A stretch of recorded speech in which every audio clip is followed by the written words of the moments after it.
Hola, hola, muy buenas noches a todos los hermanos, amigos, vecinos, etcétera, que nos están acompañando en una transmisión más de nuestro programa llamado Quiero ser bendición. Bueno, pues de veras que es un verdadero placer espiritual estar nuevamente con ustedes. Agradecemos al Señor por el clima que nos da, porque eso hace posible que tengamos sin problemas el suministro eléctrico y así también el suministro de la señal de internet. Así que gracias a Dios de veras, porque a pesar de que estamos en tiempo de lluvias y de este tipo de clima que es sensible a la comunicación de esta manera, pues gracias a Dios, ¿verdad?, que nos está permitiendo martes a martes llevar a cabo este programa. Y bueno, repito, el programa es Quiero ser bendición. Y yo creo que eso debemos incorporarlo definitivamente en nuestra vida. Decir yo quiero ser bendición. Porque así la vida es más interesante. Así la vida pues es agradable para Dios. Cuando entendemos que no somos el centro del universo, sino que cada uno vino con una misión y todos nos complementamos. Bueno, pues yo soy el pastor Francisco Fernando Ventura Cinco y desde Morelia un saludo.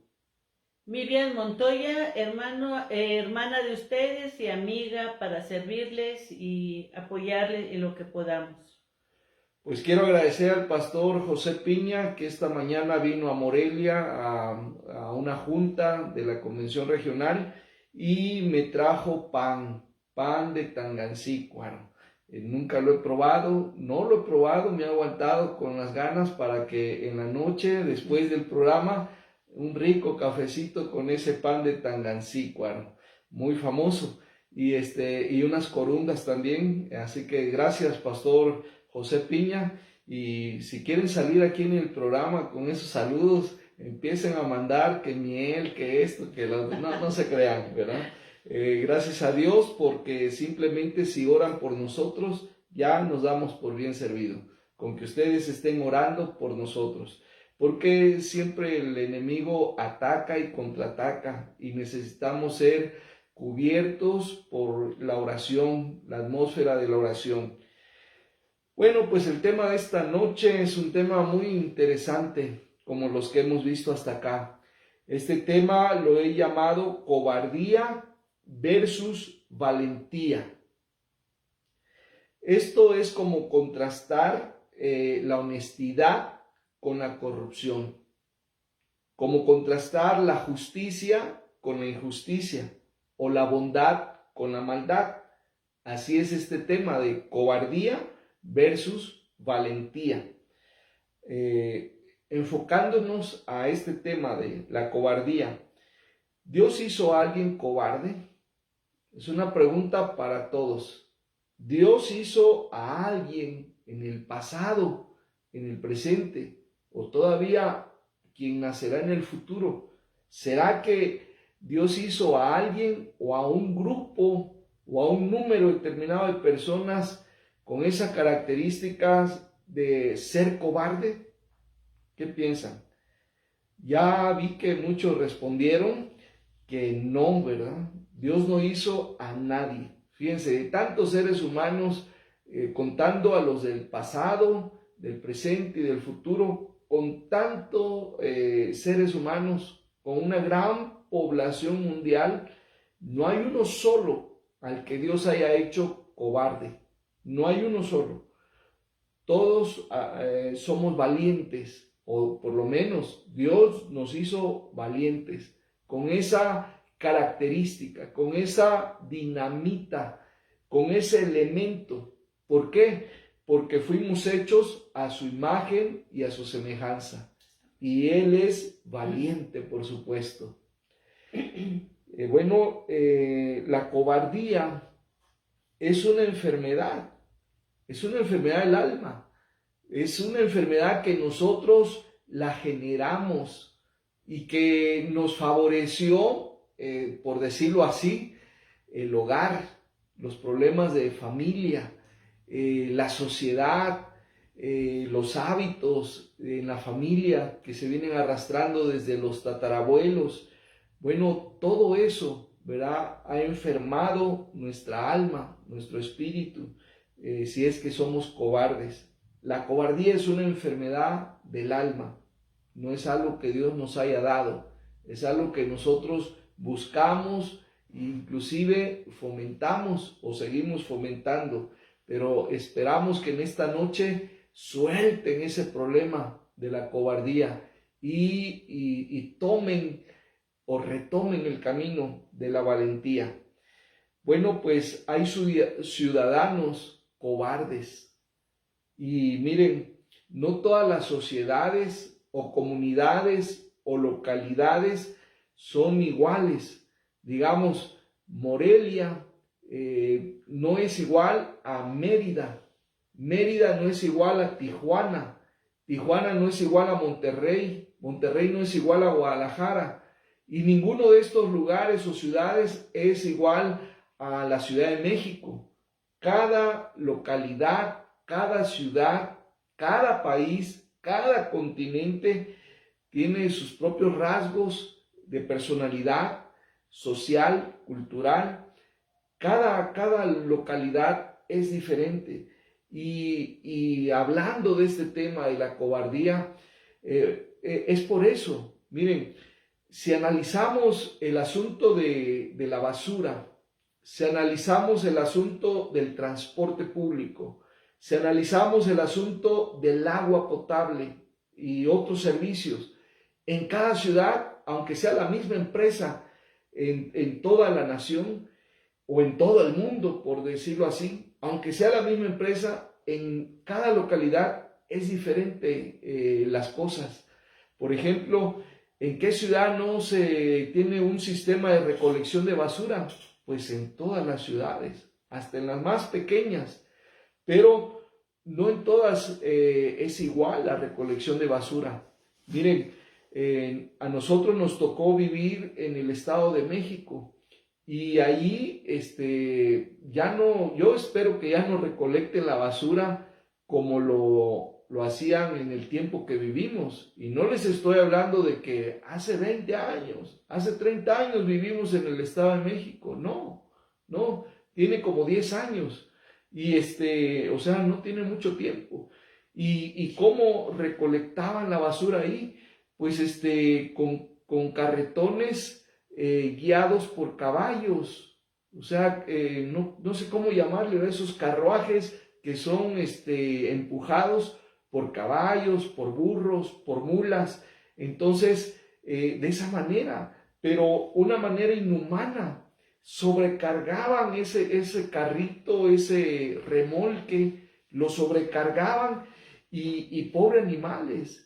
En una ocasión me tocó ver cómo un caballo ya no soportó el peso y se quebró, se vino así hacia abajo, se abrió de patas, obviamente se quebró, ya nada se pudo hacer, de ahí lo iban a levantar y pues matarlo, sacrificarlo. Entonces, eso yo no lo vi en Chiapas, eso yo no lo vi en Oaxaca, eso yo no lo vi en San Luis Potosí, en lugares donde hemos vivido, hemos andado, yo eso no lo vi. Por eso les digo, aunque el Estado de México y Chiapas y Tijuana es tierra mexicana y operan las mismas leyes, pero esos servicios son diferentes. Ahora, ¿por qué eso se hizo o se seguirá haciendo en el Estado de México? Porque la gente de ahí lo permite. Y déjeme decirle, ese es un rasgo de cobardía, el no defender a los animales, el no poner en su lugar a esas personas y a esos gobiernos. Nosotros tenemos un poder sobre los gobiernos y todo el mundo lo sabe y dice, es el voto y hay que ir a votar, pero tenemos que meditar nuestro voto y no como se promueve, ¿verdad? Que meditar es ver qué partido es menos dañino y todo eso. No. Tenemos que meditar en que tenemos que hacer mucho más de solamente ir a votar, de solamente dividirnos como mexicanos y unos con un partido, otros con otro, cuando todos deberíamos votar por el mismo partido y decir, no votamos por el mismo porque no hay uno que nos convenza. Es verdad, entonces algo no estamos haciendo, algo tenemos que hacer. ¿Y por qué no lo hacemos? ¿Por qué no protestamos? ¿Por qué no exigimos que el servicio de la recolección de basura, que el servicio del agua potable, que el servicio de esto, del otro, sea digno? Ya no sea lujoso, ya no pedimos que sea otra cosa, sino simplemente que sea digno para todas las partes. ¿Por qué no pedimos eso? ¿Por qué solamente nos cruzamos de brazos y decimos, pues yo saco mi basura y que se la lleven que como puedan? ¿Por qué? ¿Por qué no exigimos? ¿Por qué no exigimos limpieza en las calles? ¿Por qué no exigimos limpieza a aquellos que tiran basura en la calle? Bueno, es por cobardía. Vean la importancia de este tema. Así que hay ciudadanos cobardes, pero al final de cuentas, ¿saben una cosa? Cada sociedad tiene lo que se merece, las autoridades que se merecen y los servicios que se merecen. Y eso está directamente relacionada con esa situación de la cobardía. Bueno, también hay madres cobardes. ¿Sabía eso? Yo admiro particularmente a las mujeres y especialmente a las que ya tienen la experiencia de ser madres. Las admiro muchísimo. Veo en ellas muchas cosas que no veo en los varones, ni en mí mismo, y que son cosas buenas, útiles, y de veras es valiosísima la mujer en la vida social. No sé qué hubiera pasado con el mundo si no hubiéramos tenido a Eva, y de Eva pues todas las demás mujeres. No sé qué hubiera pasado, probablemente ya no existiría el mundo. Es muy valiosa la mujer, pero, saben que hay muchas madres que son cobardes y eso está afectando o va a afectar a los hijos tarde o temprano.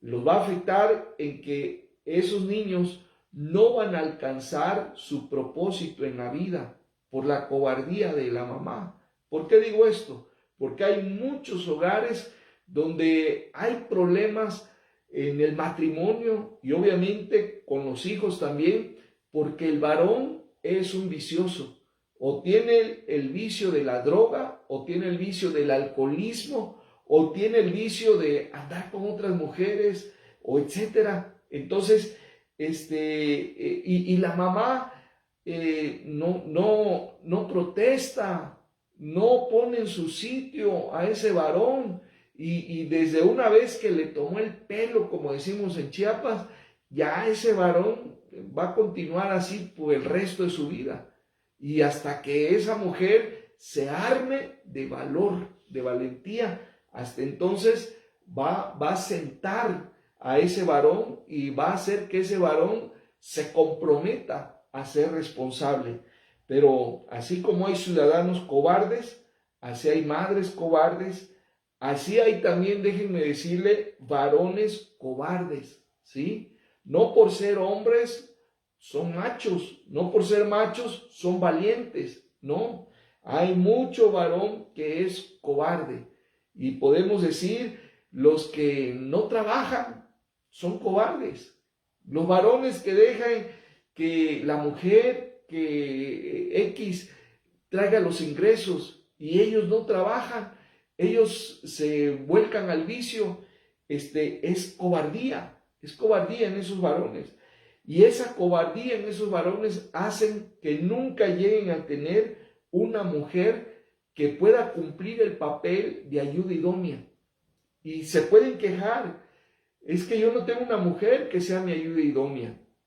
Pero el problema no es la mujer, el problema es el varón con su cobardía que no le ayuda a que ella sea una mujer idónea.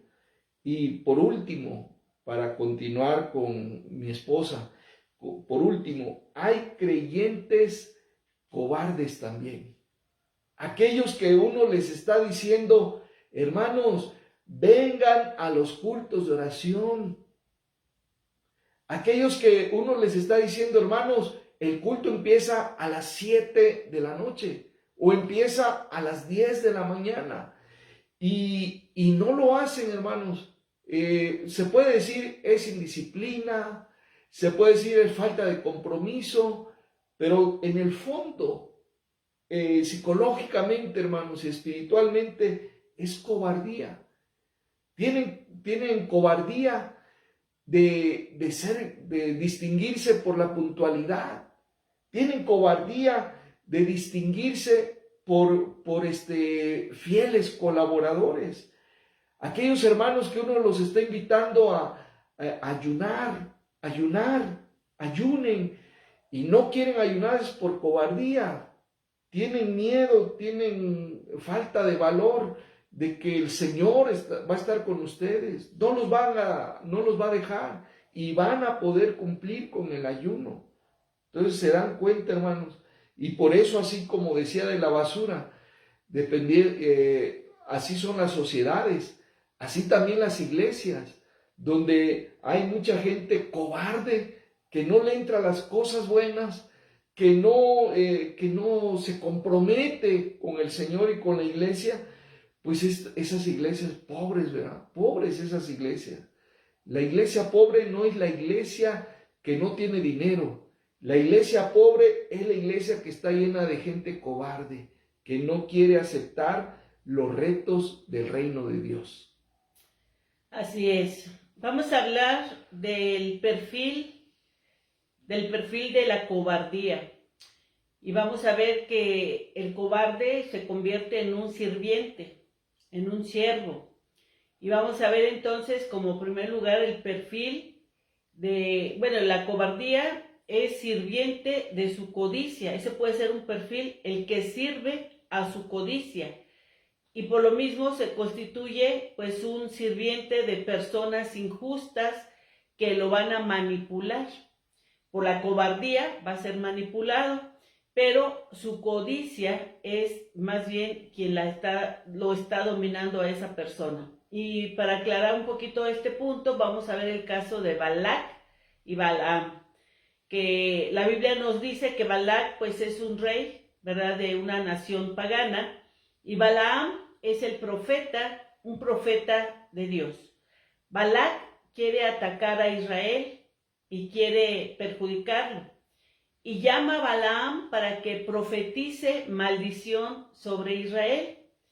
Pero Balaam, en primer lugar, sí lo quería hacer, pero Dios le advierte que no haga lo que Balac le está diciendo.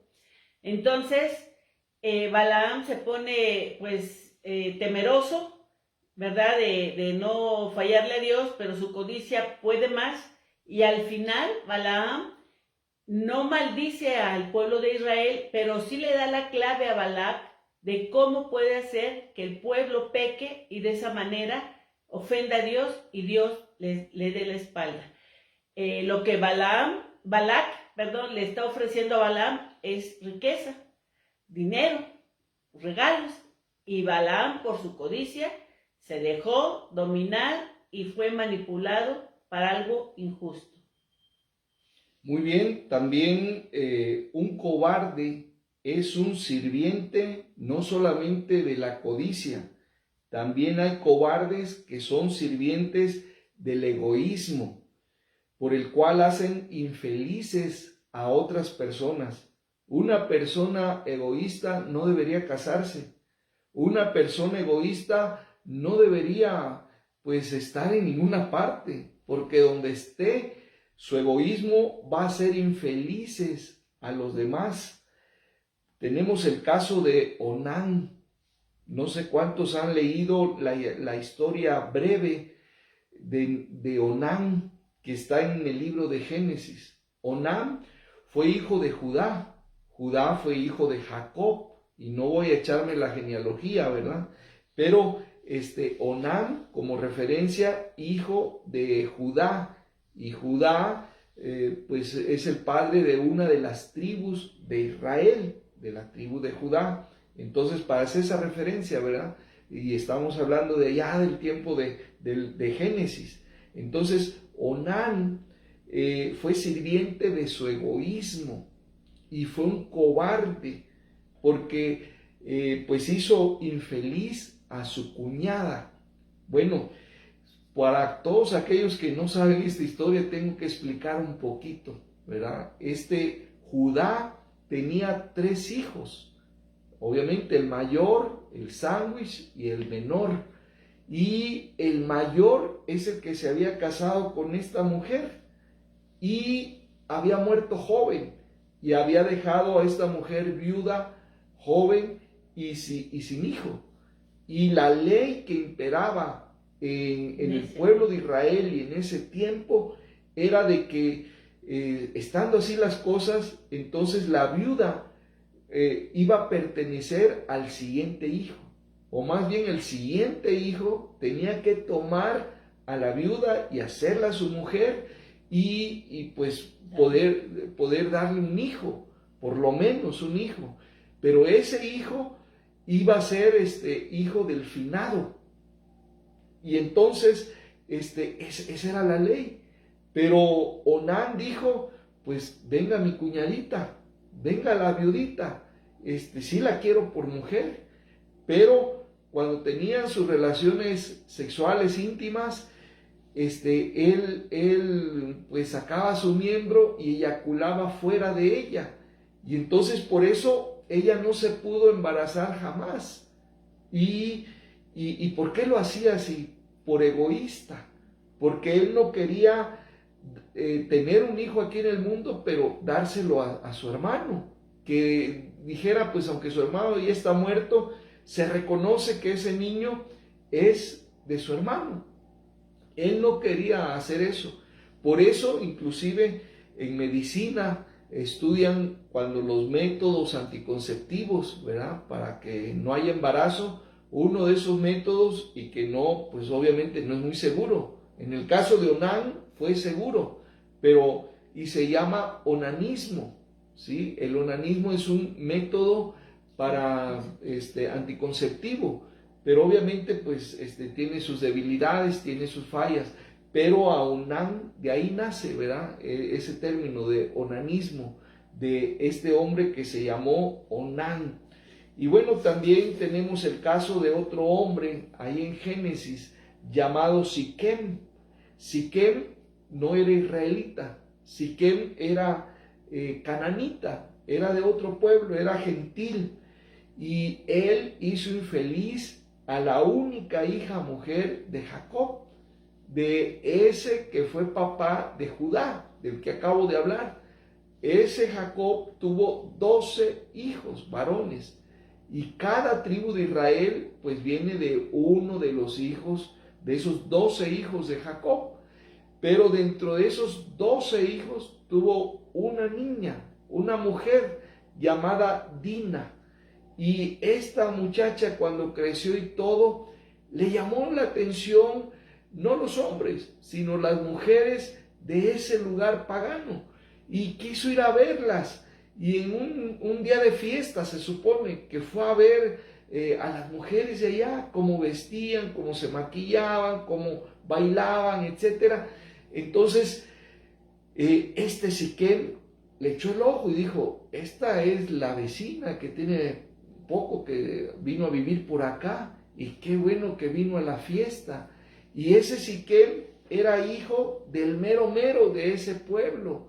Y entonces dijo, yo la voy a hacer mi mujer, sin preguntarle, sin hablarle ni siquiera para su novia, ni para que le diera una oportunidad de conocerse. Él la agarró y la violó.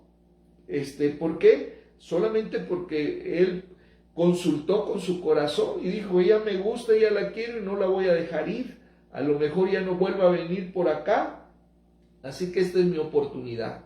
Ahí vemos cómo ese cobarde, porque una persona que le desgracia, que le echa a perder la vida a otra, que le abusa, una persona así es una persona cobarde, y fue sirviente de su egoísmo. También vemos que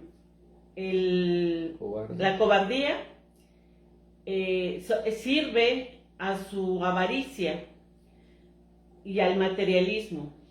A veces creemos que tener muchas cosas materiales pues da un gran nombre, un gran honor, pero realmente cuando sirves a la avaricia y al materialismo, te conviertes en una persona cobarde. Y lo vemos en el caso del joven rico. Por algo se llama el joven rico, porque tenía muchas riquezas, muchas cosas materiales.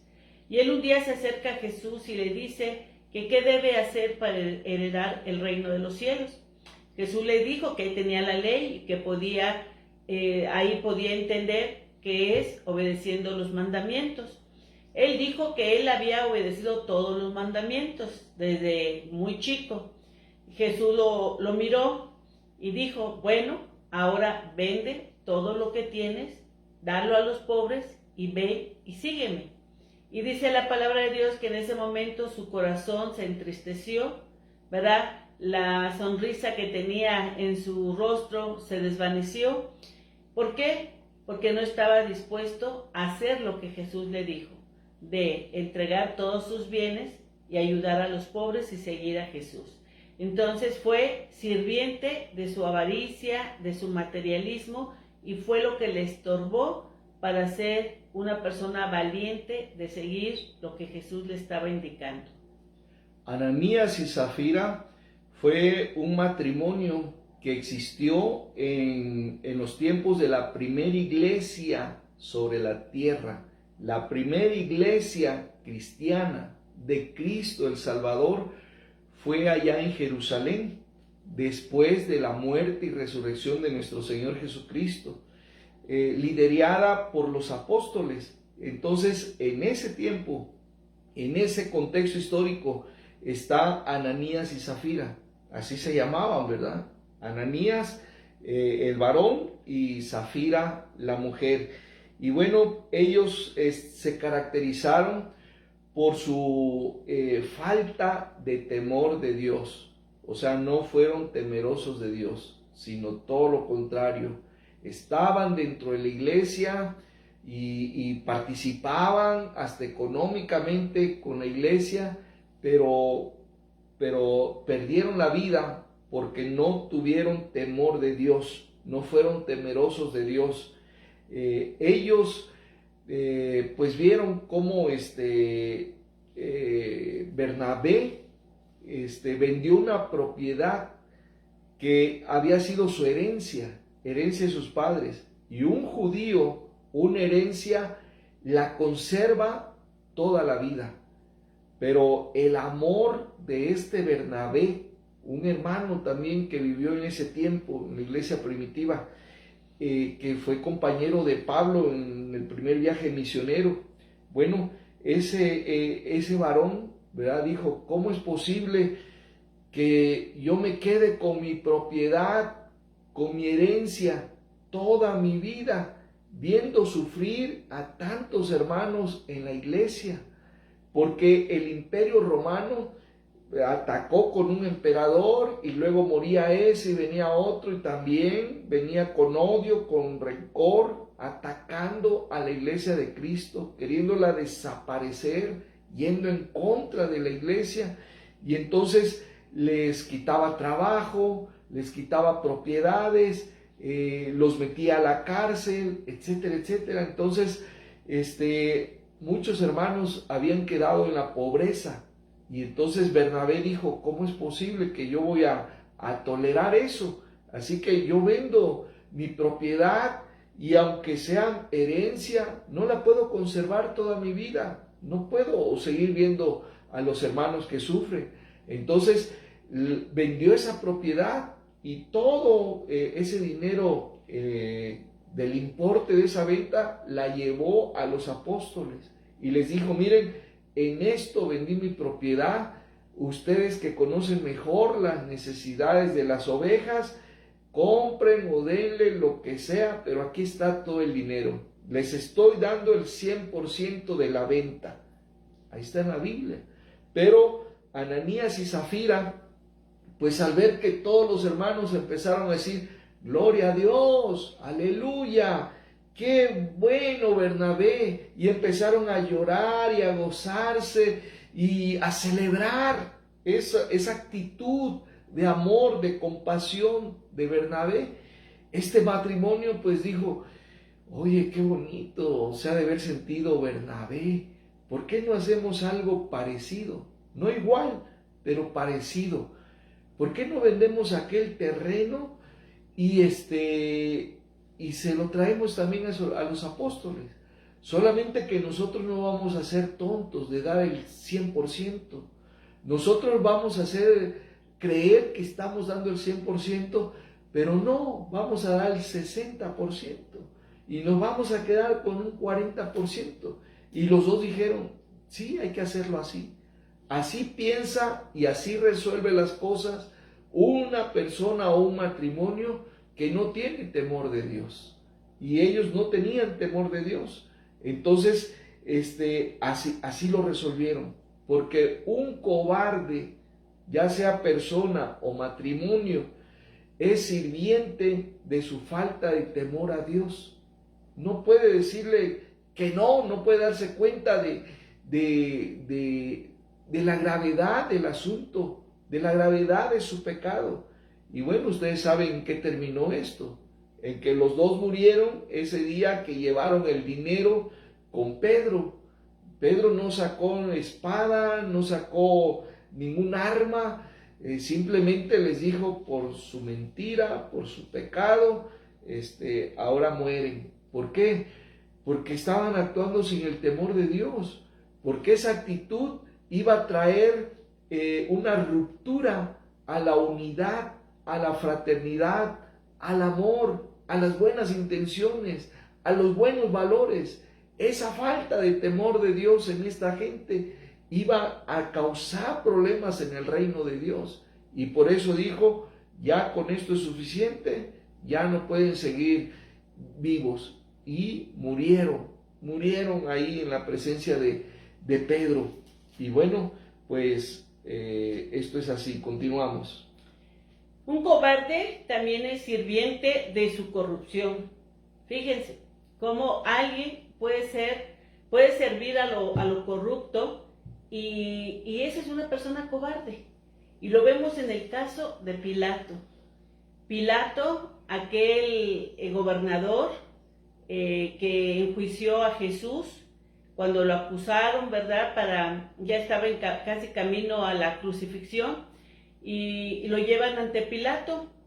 Pilato lo interroga, Pilato ve que pues no hay algo grave y de hecho lo dijo, no hallo ninguna culpa en este hombre, yo lo veo que es inocente. Él tuvo en sus manos el poder pues absorberlo, ¿verdad? De su culpa, liberarlo, y él pudo haber tomado una decisión de ese tipo. Sin embargo, ¿qué hizo Pilato?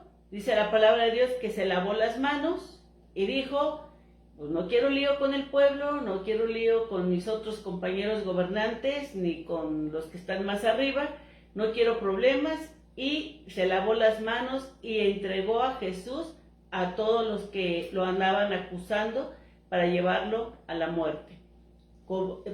Pilato fue un cobarde porque no hizo lo correcto.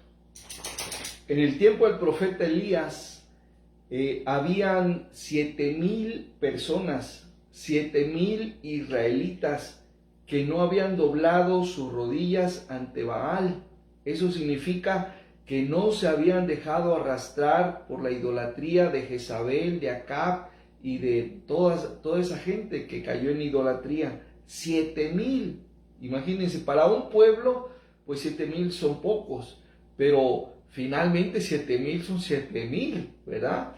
Y Elías siempre pensó que él era el único que adoraba a Jehová, que él era el único que no había doblado jamás sus rodillas ante Baal. Él siempre lo pensó así. ¿Por qué? Porque enfrentó muchas veces a Acab, el rey idólatra, y a su mujer, y todas esas cosas fueron públicas, y nunca vio a ninguno de esos 7,000 que se pronunciara también en contra del rey, en contra de la idolatría, y que se uniera y se hiciera solidario con el profeta Elías. Elías nunca vio esa actitud, y por eso él siempre pensó, pues soy solo. Y cuando Jezabel lo amenazó de muerte y dijo, vas a morir, y yo voy a tener ese gusto de matarte, y porque esto que has hecho no se puede quedar así. Y entonces él tuvo miedo, y Elías se escapó, huyó, y entonces en una cueva ahí de la depresión, él le dijo al Señor, Señor, quítame la vida, porque estoy solo. Mira, no tiene caso, ¿verdad? ¿Cómo yo solo contra todo este pueblo idólatra? Pues ya tú sabrás lo que puedes hacer con ellos, pero yo ya no me siento bien estando solo. No he podido ganar una sola alma en cuántos años, en cuánto tiempo. Y el Señor le dice, no estás solo, Elías. Hay 7,000 que todavía me adoran a mí, que no han caído en la idolatría. 7,000. No eran idólatras esos 7,000, pero eran cobardes. Eran cobardes. No se enfrentaban contra el rey ni contra Jezabel, ni se solidarizaron con el profeta. ¿Por qué? Por cobardes. Así es. Hemos visto algunos ejemplos de cobardía y con ejemplos bíblicos. Y la cobardía trae consecuencias. O sea, el cobarde va a vivir sus consecuencias. Una de ellas es que va a perder la amistad de la gente que confió en ellos, pero por su cobardía va a quedar mal y va a perder esa amistad y esa confianza que las personas buenas habían depositado en esa persona cobarde. Otra consecuencia de la cobardía es que afectan la obra de Dios. Obviamente estoy pensando en todos los cristianos, en todos los miembros de una iglesia que son cobardes. Su cobardía de no consagrarse a Dios, su cobardía de siempre estar con la mayoría, la cobardía de siempre estar con los poderosos, afectan la obra de Dios, porque finalmente terminan apoyando la injusticia. Así que no seas cobarde, porque tu cobardía te va a llevar, te va a traicionar y vas a terminar apoyando cualquier injusticia, a la gente injusta que no se lo merece, y vas a estar en contra también de los justos. Así que sacúdete esa cobardía, porque esta es una terrible consecuencia.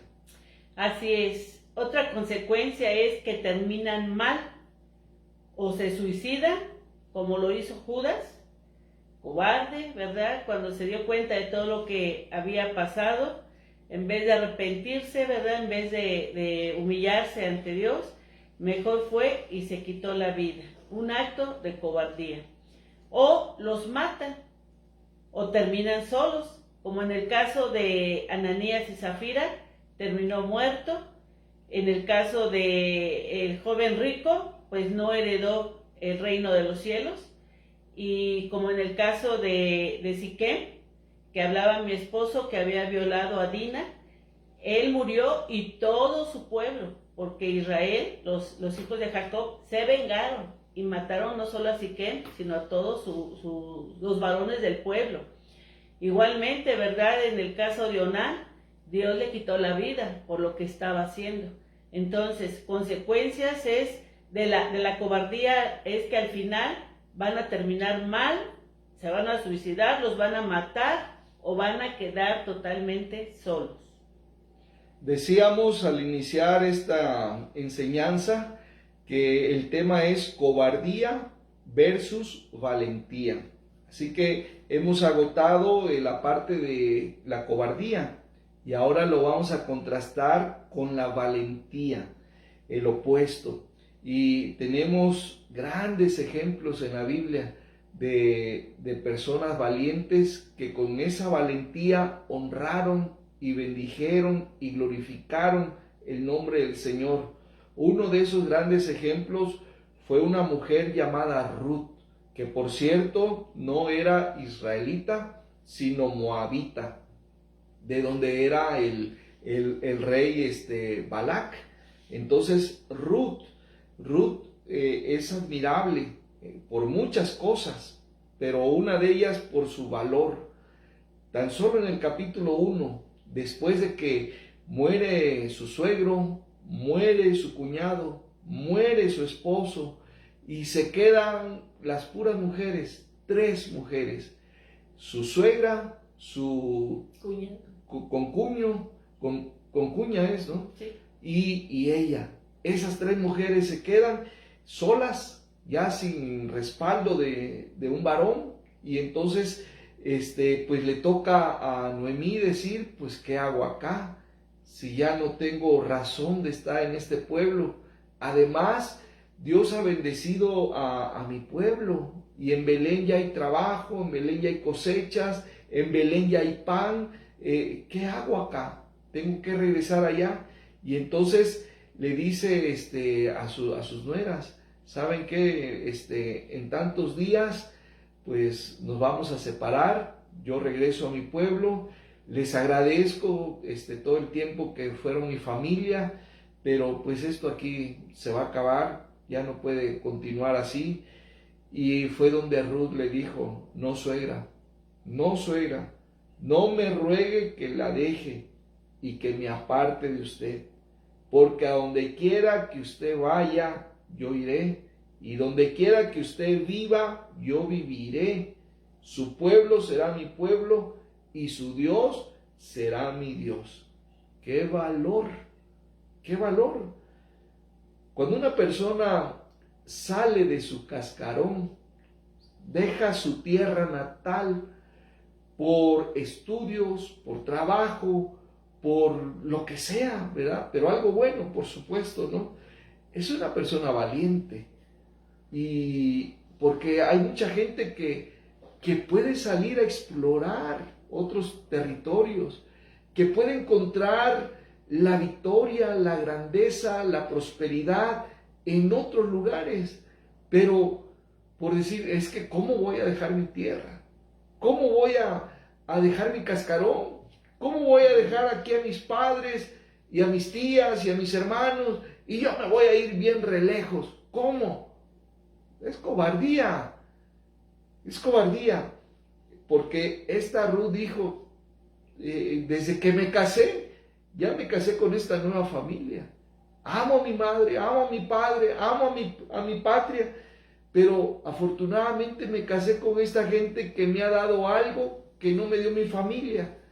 Con esta gente, sobre todo con mi suegra, yo aprendí que hay un Dios vivo, que hay un Dios todopoderoso, y aprendí también a adorarle, a acercarme a Él. Entonces he aprendido la fe con mi suegra, y yo quiero seguir aprendiendo más, y yo quiero también de alguna manera pagar todo lo que ella ha hecho por mí. Y ahora que está grande, no la puedo dejar sola. Tengo que ir con ella y dedicarme a ella, servirle a ella, ver por ella. ¡Qué gran corazón! Entonces, una persona así es una persona valiente, que piensa en los otros, en el bienestar de los otros, que por gratitud es capaz de dejar tantas cosas atrás, toda una historia de vida atrás. Es para reconocerla esta noche, la valentía, entre otras grandes cualidades de Ruth. Me está recordando, Ruth, que cuando yo me casé, uno de los votos que hice con mi esposo, o más bien en nuestra invitación, pusimos, cada quien escogió un texto bíblico. Y ese fue un texto que yo escogí, el de Ruth: no me ruegues que te deje y me aparte de ti, porque donde quiera que fueres, tú iré yo, y donde quiera que vivieres viviré yo, tu pueblo será mi pueblo y tu Dios será mi Dios. Y llevamos 37 años caminando juntos y así ha sido. Dejé familia, dejé todo por seguirle, pero juntos sirviendo al Señor. Así que gracias a Dios por eso, porque solo Él nos da esa fuerza. También tenemos como gran ejemplo de valentía a Ana. Ana, sabemos que, bueno, dice 1 Samuel 1:22, pero Ana no subió, sino dijo a su marido: yo no subiré hasta que el niño sea destetado, para que lo lleve y sea presentado delante de Jehová y se quede allá para siempre. Sabemos que Ana era una mujer estéril que no podía tener hijos, pero un día ella derramó su corazón ante el Señor y le pidió un hijo y le prometió que si le daba un hijo, ella lo iba a dedicar para que él nos sirviera. Este texto nos habla cuando ya Ana tuvo ese bebé y cuando iban a subir, cada año subían a dar esa ofrenda, y en esos primeros años Ana no subió y claro se lo dijo a su esposo: voy a esperar a que el niño sea destetado, ¿verdad? Que yo le deje de dar pecho ya al niño para que entonces yo pueda subir y yo lo vaya a dejar delante de Jehová para que Él esté ahí para siempre. Ese es un acto de valentía. ¿Qué madre hoy en día podría decir: yo entrego a mi hijo y lo dejo ahí, ¿verdad? Para que otro lo eduque, para que otro lo enseñe? Y no es que Ana quisiera deshacerse, Ana amaba a su hijo Samuel. Ana de verdad lo amaba a su hijo, pero también estaba muy consciente de la promesa que le hizo a Dios y que sabía que su hijo iba a estar bien con Dios, porque si Dios se lo dio, Dios sabía que iba a ser entregado para él. Y yo sé que muchas mujeres hoy en día no estarían dispuestas a desprenderse de un hijo. Si a veces ni siquiera para que se vaya a estudiar a otra ciudad es fácil desprenderse. Pero Ana se desprendió de su hijo por valentía, porque fue valiente al cumplir su promesa delante de Dios.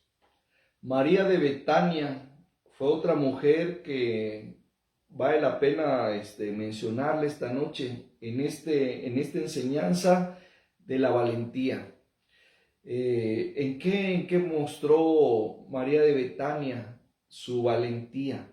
Bueno, para mí una persona valiente es aquella que toma sus ahorros de todo un año o de más tiempo, toma sus ahorros y completitos se los da al Señor Jesús. Porque, para ser sinceros, si alguien ahorra es porque tiene un sueño, tiene una ilusión, tiene un propósito. ¿Qué es lo que va a hacer con ese ahorro? Y a lo mejor sea para comprar una casa, un carro, un rancho, ropa, perfumes, o para darle una parte a un familiar, otra parte a otro, o hacer un viaje. Yo no lo sé, pero nadie ahorra nada más por ahorrar. Se ahorra con un plan, con un propósito. Y bueno, claro que en el camino pueden cambiar algunas cosas, ¿verdad? A lo mejor cuando iniciamos ese plan de ahorro dijimos: este ahorro va a ser para que yo haga un viaje a X lugar, y ya después de 6 meses o un año estamos cambiando el propósito, y es válido, ¿verdad? Porque cada quien está tomando una decisión de sus ahorros propios, personales. Entonces se vale cambiar en el camino de propósito, pero ¿quién se atreve a que ese cambio que tenga, decir: bueno, pues en un año ya junté bastante dinero, ya mis ahorros son cuantiosos? Entonces, pues llega Jesús a visitar y dice: ya sé, va a ser para Jesús. Y se va a la tienda y compra un perfume, ¿saben qué? El más caro de la tienda. Ella fue a esa tienda a decir, ya sabía lo que iba a comprar. No se fue por lo más caro, pero sí, al final de cuentas, fue muy caro el perfume. Ella dijo, quiero un perfume de nardo puro, y no me importa lo que cueste, yo quiero eso. Y con sus ahorros compró ese perfume. Y luego lo llevó ante Jesús y lo derramó todo así, todito sobre los pies del Señor. Y luego con sus cabellos, como si fuera una toalla, le secó los pies al Señor. Y ahí estaban alrededor los discípulos del Señor, entre ellos Judas, entre ellos Pedro, los discípulos del Señor. Y cuando vieron eso y se dieron cuenta que era un perfumazo lo que había derramado María de Betania sobre los pies de Jesús, dijeron, oye mujer, ¿qué has hecho? ¡Qué desperdicio! Hubieras comprado uno de la mitad de lo que te costó, y la otra mitad, pues hubieras pensado en los pobres. Nosotros andamos de acá para allá en la obra misionera y siempre haciendo cosas buenas. Lo hubieras pensado en la tesorería. Por favor, ¿por qué hiciste eso? Y el Señor se los queda viendo y dice, hipócritas, ustedes no piensan en los pobres. Quien hace los milagros y satisface la necesidad de los pobres soy yo. Ustedes que han dado por los pobres, que han hecho por los pobres. Y si en verdad quieren hacer algo, ya llegará su oportunidad. Pero a mí no siempre me van a tener. Y esta mujer no lo sabe, pero el Espíritu Santo la ha guiado, porque a mí no siempre me van a tener. Y ella lo que acaba de hacer es prepararme para la sepultura. Y entonces, pues ahí vemos ese valor de tener toda la fe y todo el amor hacia Jesús y decir, yo no importo, el que importa es Jesús y Él bien que se lo merece, y no importa que sea en sus pies y no importa que se termine todo, porque ella tenía un amor y una fe muy grande en Jesús, y ese amor y esa fe se la dio su valor, y su valor le dio todo eso. Amén. Otro ejemplo de valentía lo vemos en el ciego de nacimiento que nos habla el Evangelio de Juan, en el capítulo 9. Yo les voy a pedir que ustedes lean en casa todo el capítulo porque es bastante interesante. Yo solo les voy a leer del 24 al 34, que es donde está lo que queremos tocar hoy. Dice así: entonces volvieron a llamar al hombre que había sido ciego y le dijeron, da gloria a Dios, nosotros sabemos que ese hombre es pecador. Entonces él respondió y dijo, si es pecador, no lo sé. Una cosa sé, que habiendo yo sido ciego, ahora veo. Le volvieron a decir, ¿qué te hizo? ¿Cómo te abrió los ojos? Él les respondió, yo ya os lo he dicho, y no habéis querido oír. ¿Por qué lo queréis oír otra vez? ¿Queréis también vosotros haceros sus discípulos? Y le preguntaron y dijeron, tú eres su discípulo, pero nosotros discípulos de Moisés somos. Nosotros sabemos que Dios ha hablado a Moisés, pero respecto a ese, no sabemos de dónde sea. Respondió el hombre y le dijo, por esto es lo maravilloso, que vosotros no sepáis de dónde sea, y a mí me abrió los ojos. Y sabemos que Dios no oye a los pecadores, pero si alguno es temeroso de Dios y hace su voluntad, a ese oye. Desde el principio no se ha oído decir que alguno abriese los ojos a uno que nació ciego. Si éste no viniera de Dios, nada podría hacer. Respondieron y le dijeron, tú naciste del todo en pecado, y nos enseñas a nosotros, y le expulsaron. Vemos aquí la valentía de este hombre que había sido ciego. Cuando Jesús lo sana, él se llena de ese valor que juntamente con su sanidad vino ese amor, ese agradecimiento hacia Dios, y eso le dio un valor muy, muy grande, que tuvo que enfrentarse a los fariseos, a los saduceos, a esos escribas que nadie se atrevía a enfrentar por cobardía, por miedo, por no quedar mal con ellos. Pero este hombre se enfrentó a ellos y cuando trataban de ofender a Jesús, él defendió a Jesús. Cuando dijeron que era pecador, él dijo, si es pecador, Dios lo escuchó, pero Dios no escucha a los pecadores, ¿verdad? Y si ustedes no quieren creer en él, pero yo sí creo. Y la manera en que él defendió, los hartó, les llenó de coraje, que lo expulsaron. Pero cuando ustedes terminen de leer este capítulo van a ver la bendición que él tuvo, porque saliendo de ese lugar, de esa sinagoga, él se vuelve a encontrar con Jesús y ese encuentro es maravilloso también. Hoy en día, muchos cristianos carecen de esta valentía, no porque no la tengan, Dios no la da, pero no queremos hacer uso de ella. Y muchos cristianos no quieren hablar de Jesús, no quieren contar las maravillas que Jesús ha hecho en sus vidas. Les da pena, les da vergüenza, les da miedo, ¿verdad? Y sobre todo si para ellos son gente importante, no quieren hablar de Dios, les da pena. Tienen miedo a perder el trabajo, tienen miedo a perder las amistades, pero vemos en este varón que había sido ciego, cuánto valor hubo y no le importó que lo corrieran de la sinagoga. Hay algo mejor. En Lucas 15, ya para terminar, esto es lo último, en Lucas 15 tenemos a un hombre, un joven, tomando una mala decisión económica. Es decir, él insistió con su padre en que su padre le diera de una vez su herencia en vida, siendo joven. Y obviamente pues el padre con experiencia y todo sabía que estaba actuando mal el hijo, pero también quería darle una enseñanza, una lección a él y a nosotros. Pero este joven tomó malas decisiones, no una, sino varias malas decisiones. Una de ellas fue pedir su herencia muy joven. Otra de ellas fue quererse gastar su herencia lo más rápido posible.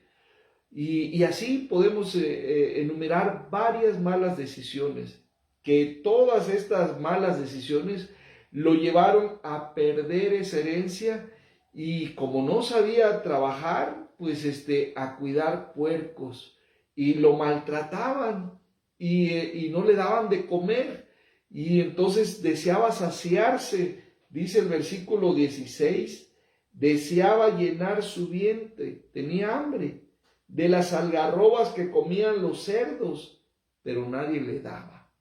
Todo era para los cerdos.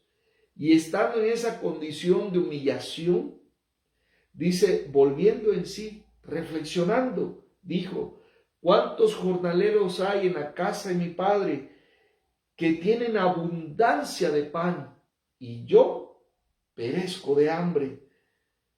Dice, ya no puedo seguir así. Me levantaré e iré a mi padre y le diré, Padre, he pecado contra el cielo y contra ti. Ya no soy digno de ser llamado tu hijo. Hazme como a uno de estos jornaleros. Voy a ir con mi padre para humillarme, para pedirle perdón y para que me dé un trabajito ahí. No voy a exigirle ya más. Yo fui un tonto, yo fui un necio, yo tomé malas decisiones, pero que tenga misericordia de mí y por lo menos me dé un trabajito para tener que comer, porque en este trabajo que estoy ni tengo comida y pues estoy cuidando puercos. Así que él dijo, ya no más, le puso un alto. ¡Qué valor! Porque hay personas que llegan hasta el fondo de su necedad, llegan hasta el fondo de sus malas decisiones, llegan hasta el fondo de sus peores fracasos y no se levantan. No tienen ese valor de enfrentarse con su pasado, de enfrentarse con sus malas decisiones. Pero este joven sí, dice, yo sí me enfrento a mis malas decisiones y voy a ir delante de mi padre y pedirle perdón. y le dijo: ya no soy digno de ser llamado tu hijo, hazme como a uno de tus jornaleros. Y dice, y levantándose vino a su padre, y cuando aún estaba lejos, lo vio su padre, y fue movido a misericordia, y corrió, y se echó sobre su cuello, y le besó. Aquí vemos la restauración por el valor. ¿Cuántos van a ir al infierno por cobardes? En Apocalipsis dice la lista de todos los que van a ir al infierno. Dice los inmorales, los injustos, los mentirosos, los perversos, pero también empieza la lista con los cobardes. ¿Y quiénes son los cobardes? Aquellos que por quedar bien con el papá, quedar bien con la mamá idólatra, quedar bien con los vecinos, quedar bien con la comunidad, quedar bien en el trabajo, por aquellos que no se atreven a ya no decir groserías, por aquellos que no se atreven a dar un buen testimonio, por aquellos que no se atreven a tomar las cosas de Dios en serio y aferrarse a la voluntad de Dios. Por esa falta de valor se van a ir al infierno. Dice Apocalipsis 20, me parece 8 o 21:8, no 28, que los cobardes irán al infierno. Así que sacúdanse de cualquier tipo de cobardía. Analícense como seres humanos. ¿En qué área son cobardes? ¿En el área de hijo? ¿En el área de padre? ¿En el área de esposo? ¿En el área de esposa? ¿En el área de madre? ¿En el área financiera? ¿En el área de miembro? ¿En el área de ciudadano? ¿En el área de compañero de trabajo? ¿En el área de negocios? Analiza todas las áreas de tu vida, y para que el Espíritu Santo te diga: en esta y en esta área eres cobarde. Pero recuerda, es una enfermedad que la única medicina es el perdón, pero el perdón es cuando hay arrepentimiento y cuando hay la decisión de decir: yo quiero ser valiente, voy a ser valiente, voy a honrar a mi Señor con esa valentía. Amén. Vamos a orar. Padre Santo, te damos gracias por tu palabra, Señor, que nos has permitido predicar, enseñar, compartir. Gracias, Dios, porque a veces sentimos que esta palabra es dura, que esta palabra golpea, pero también, Señor, si hemos de ser honestos, tenemos que reconocer que esta palabra también nos sana, que esta palabra también trae restauración, trae libertad, trae sanidad a nuestro corazón. Señor, es algo terrible la cobardía. Quita esa cobardía, Señor. Que no temamos a lo que otros digan, que no temamos a las críticas, que no temamos a las murmuraciones, que no temamos a las acusaciones, que no temamos a la muerte, a las amenazas, a nada, Señor. Que podamos vivir con ese valor de que si vivimos, para ti vivimos, y que si morimos, para ti morimos. Sea que vivamos o que muramos, tuyos somos, Señor. Y que para nosotros el vivir es Cristo y el morir es ganancia. Señor, danos ese valor porque tú no nos has dado espíritu de cobardía, sino de valor, de poder, de amor y de dominio propio. Te damos gracias, Señor, en el nombre de Cristo Jesús. Amén. Solamente recuerden, Maranata, Cristo viene pronto.